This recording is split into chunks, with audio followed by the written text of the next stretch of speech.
Halo, perkenalkan kami dari kelompok 6. Pada video kali ini, kami ingin menjelaskan materi mengenai sejarah dan perkembangan retorika di Indonesia. Sebelum mempelajari sejarah dan perkembangannya, mari kita simak pengertian retorika itu sendiri. Pengertian retorika. Menurut Kamus Besar Bahasa Indonesia, pengertian retorika memiliki beberapa arti. Yang pertama, keterampilan berbahasa secara efektif. Yang kedua, studi tentang pemakaian bahasa secara efektif dalam karang-mengarang. Yang ketiga, seni berpidato yang muluk-muluk dan bombastis. Menurut Aristoteles, pengertian retorika adalah the faculty of seeing in any situation the available means of persuasion, yang artinya kemampuan untuk melihat perangkat alat yang tersedia untuk mempersuasi. Tujuan retorika. Menurut Asmara, terdapat 5 tujuan retorika, yaitu sebagai berikut. Yang pertama, to inform, yaitu memberikan penerangan dan pengertian kepada massa, guna memberikan penerangan yang mampu menanamkan pengertian dengan sebaik-baiknya.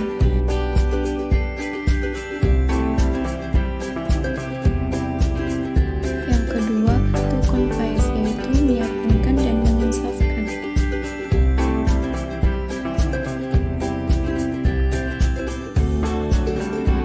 Yang ketiga, to inspire, yaitu menimbulkan inspirasi dengan teknik dan sistem penyampaian yang baik dan bijaksana.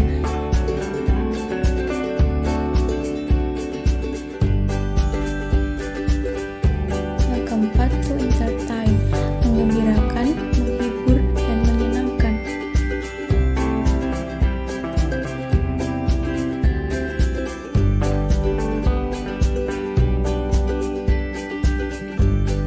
Yang kelima, to actuate or to put into action, yaitu menggerakkan dan mengarahkan mereka untuk bertindak menetralisir dan melaksanakan ide yang telah dikomunikasikan oleh orator di hadapan massa.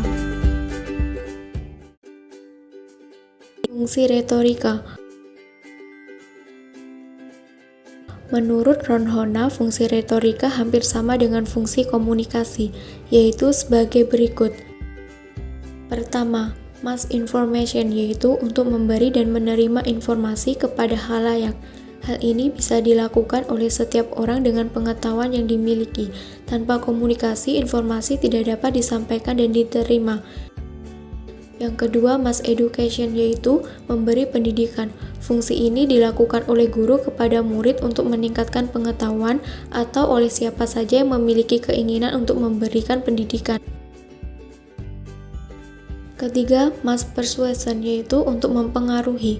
Hal ini bisa dilakukan oleh setiap orang atau lembaga yang memberi dukungan, dan ini bisa digunakan oleh orang yang bisnis dengan mempengaruhi iklan yang dibuat.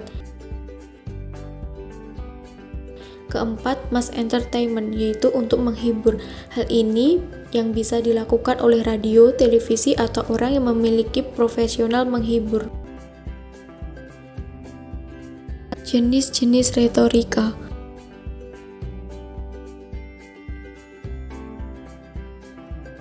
Menurut Hendrikus, retorika diklasifikasikan menjadi 2 jenis, yaitu yang pertama, monologika, ilmu tentang seni berbicara secara monolog, di mana hanya ada satu orang yang berbicara. Yang kedua, dialogika, ilmu tentang seni berbicara secara dialog, di mana terdapat 2 orang atau lebih yang berbicara.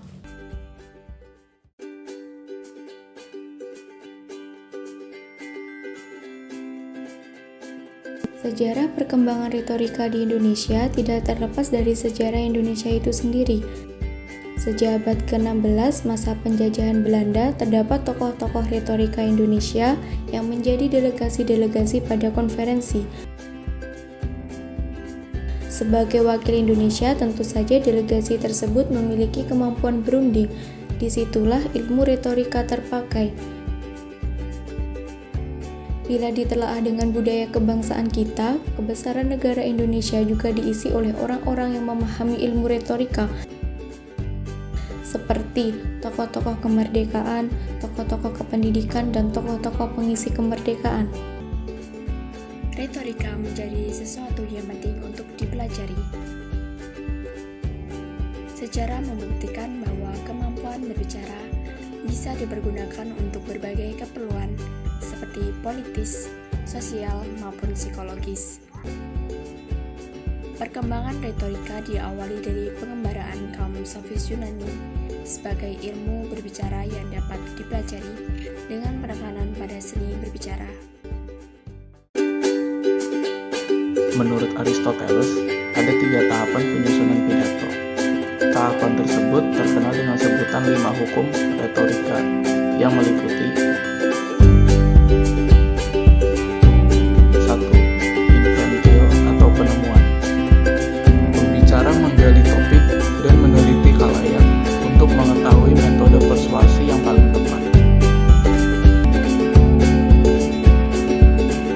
Yang kedua, dispositio atau penyusunan. Pembicara menyusun pidato atau mengorganisasikan pesan. Pesan dibagi ke dalam beberapa bagian yang berkaitan secara logis. Elocutio atau gaya dapat ditempuh dengan cara menggunakan bahasa yang tepat, lalu memilih kata-kata yang jelas dan langsung, tidak memakai kata yang indah, dan yang terakhir menyesuaikan bahasa dengan pesan, khalayak, dan pembicara. 4. Memoria atau memori. Pembicara harus mengingat apa yang ingin disampaikannya. Pronunciatio. Pembicara harus memperhatikan suara dan gerakannya saat menyampaikan pesan. Di Indonesia tercatat beberapa tokoh yang terkenal dengan kemampuan berbahasanya, yaitu Haji Agus Salim. Haji Agus Salim berasal dari Sumatera Barat. Haji Agus Salim adalah seseorang yang serba bisa, seperti penerjemah, ahli syiar, sastrawan, diplomat, filsuf, dan ulama. Haji Agus Salim dikenal di kalangan cendekiawan luar negeri sebagai jenius di bidang bahasa yang mampu menulis dan berbicara dalam banyak bahasa asing.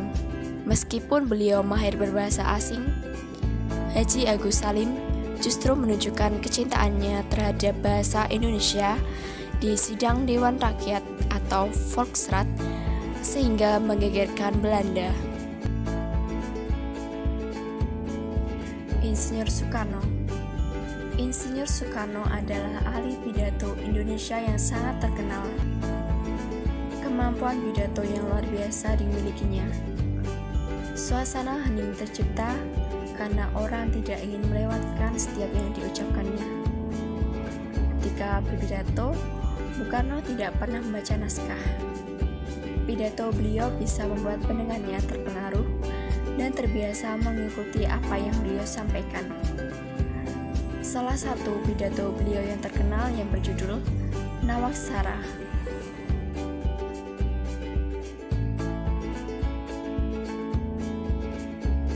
Buya Hamka.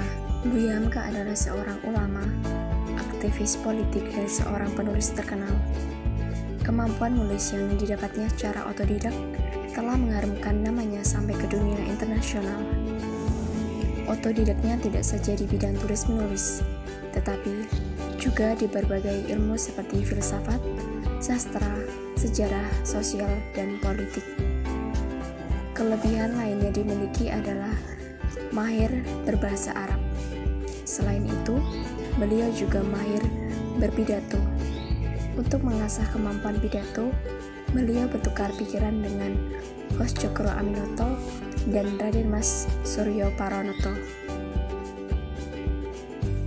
Bung Tomo. Bung Tomo adalah pahlawan asal Surabaya yang membangkitkan semangat rakyat Surabaya yang telah diserang habis-habisan oleh tentara Nyecha. Sutomo dikenal karena seruan-seruan pembukanya dalam siaran radio yang berapi-api. Pada tahun 1970, ia kembali berbeda pendapat dengan pemerintahan Orde Baru. ia berbicara keras terhadap pemerintahan Soeharto, hingga akhirnya ia ditahan karena kritikannya yang pedas itu. Kesimpulannya yaitu bahwa retorika merupakan ilmu dan seni dalam berbicara, menyampaikan atau mengajak orang lain sehingga pendengar mudah memahami dan menerima serta terkesan atas apa yang sedang diucapkan. Sejak abad ke-16 sudah banyak tokoh-tokoh Indonesia yang sudah memiliki kemampuan berbicara dengan baik. Para tokoh retorika menganggap bahwa retorika sangatlah penting untuk menyampaikan gagasan maupun pendapat dengan masyarakat maupun orang lain.